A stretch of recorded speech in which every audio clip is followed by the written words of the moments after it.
आप देख रहे हैं जन सरोकार। मेरा नाम है गिरसंत कुमार। साथियों, आज बात नौजवानों की, आज बात बेरोजगारों की, आज बात इस देश के श्रम शक्ति की। साथियों, ये दौर हिंदुस्तान में सबसे ज़्यादा बेरोजगारी का दौर है और ऊपर से विज्ञापनों की दुनिया है, जहां झूठ पर झूठ, झूठ पर झूठ परोसा जाता है और झूठ बात के लिए इस बात को स्थापित करने की कोशिश होती है कि हमने बहुत बड़े पैमाने पर रोजगार दे दिया है। लेकिन सच्चाई यही है कि बेरोजगारी का आलम यह है कि जिसको शब्दों में बयान नहीं किया जा सकता है। उत्तर प्रदेश के अंदर जब जब नौजवानों का रेला चला है, नौजवानों ने इस प्रदेश की और इस देश की दिशा और दशा को बदला। इसलिए आपके बीच इस बात को कहने आए हैं कि ये दौर अपने आप को पहचानने की है, अपने आप को स्थापित करने की है। क्योंकि आपने देखा पिछले 5 सालों के अंदर उत्तर प्रदेश में एक भी भर्ती मुकम्मल तौर पे नहीं हुई। जो भी परीक्षाएं हुई वो सारे के सारे पेपर लीक हो गए। इस सरकार को कुछ लोग पेपर लीक सरकार कहते हैं कि ये सरकार केवल पेपर लीक करती है। एक आयोग है उत्तर प्रदेश में, आप जानते हैं उसका नाम? उत्तर प्रदेश अधीनस्थ चयन सेवा आयोग। उत्तर प्रदेश अधीनस्थ चयन सेवा आयोग पिछले 5 सालों में एक भी भर्ती नहीं कर पाई है। एक भी ज्वाइनिंग लेटर पिछले 5 सालों में नौजवानों को नहीं दिया है। और ऊपर से तुर्रा ये कि हमने 3 करोड़ लोगों को रोजगार दे दिया है। साथियों, इस प्रदेश में केवल 7 से 8 करोड़ परिवार रहते हैं और 7 से 8 करोड़ परिवार अगर रहते हैं तो इसका मतलब 3.5 करोड़ रोजगार देने का मतलब क्या हुआ? हर दूसरे घर में एक रोजगार।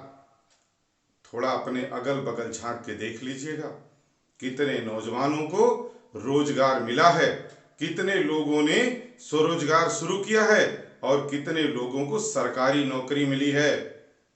आपको वो तस्वीरें याद होंगी, गोमती नदी का पुल। पिछले साल नौजवानों ने जब आंदोलन किया तो पुलिस ने बर्बर पुलिसिया दमन किया और एक नौजवान गोमती नदी में छलांग लगा देता है और वो वहीं उसकी मौत हो जाती है।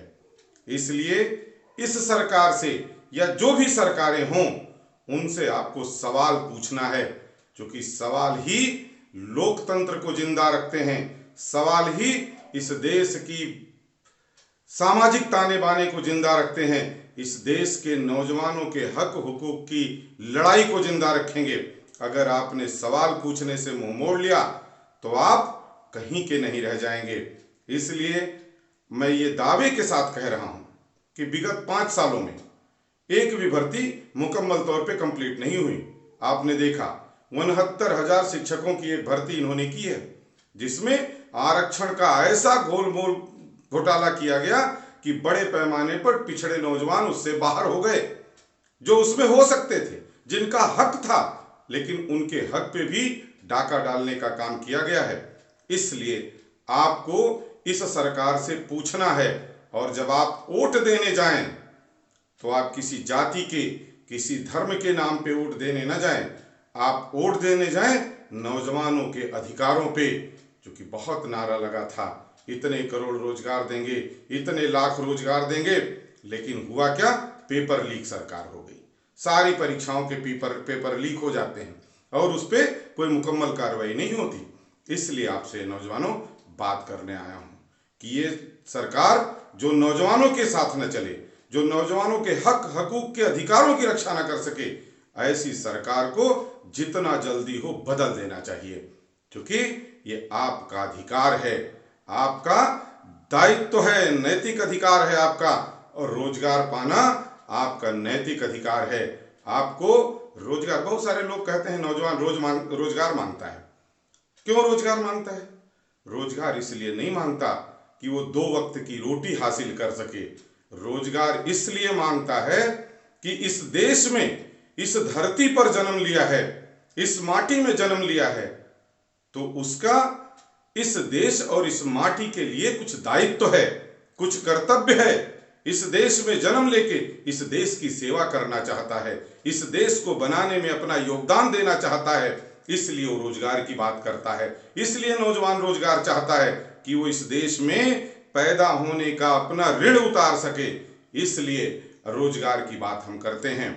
इसलिए साथियों, जब आप वोट देने जा रहे हैं तो इस बात को सोच लीजिएगा कि किसको वोट देना है, किसको वोट नहीं देना है। ये आपको साफ होना चाहिए।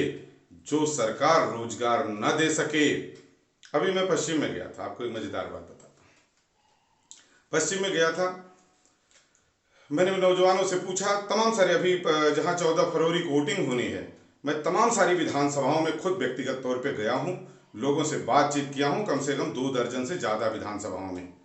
और मैंने वहां देखा, मैंने नौजवानों से पूछा कि भाई आप कहते हो रोजगार नहीं मिला है, तो कहते हाँ साहब रोजगार मिला है।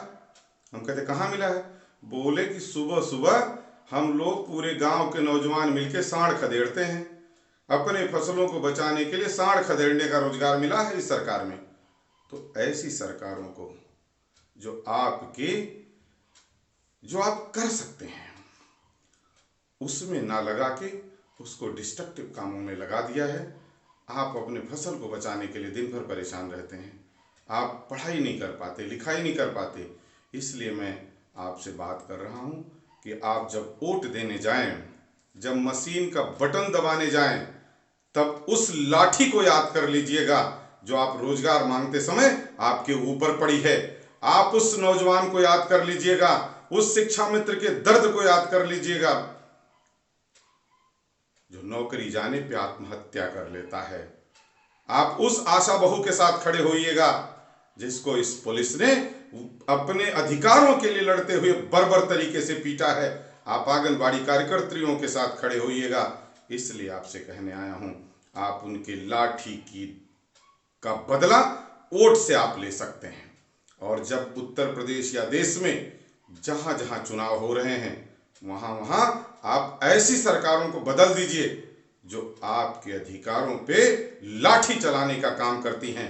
ऐसे सरकारों को बदलने का उचित अवसर आपके पास है कि आप ऐसी सरकारों को बदल दीजिए। उम्मीद करता हूं आपको मेरी वीडियो पसंद आई होगी। अगर आप पसंद आई है तो मेरे चैनल को सब्सक्राइब करिए।